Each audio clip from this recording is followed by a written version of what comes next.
माननीय सदस्य रीमा विश्वकर्मा,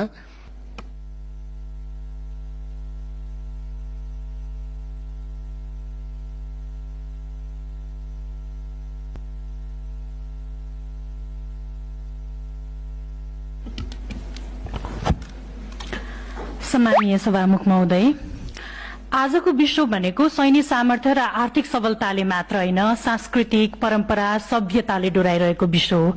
विश्वको मानचित्रमा नेपाल भूगोलका हिसाबले एउटा सानो सानो जस्तो देश देखिए तापनि जब सांस्कृतिक सम्पदाका कुरा आउँछन्, प्राकृतिक विविधताका कुरा आउँछन्, हामी एकदमै समृद्ध राष्ट्र छौं।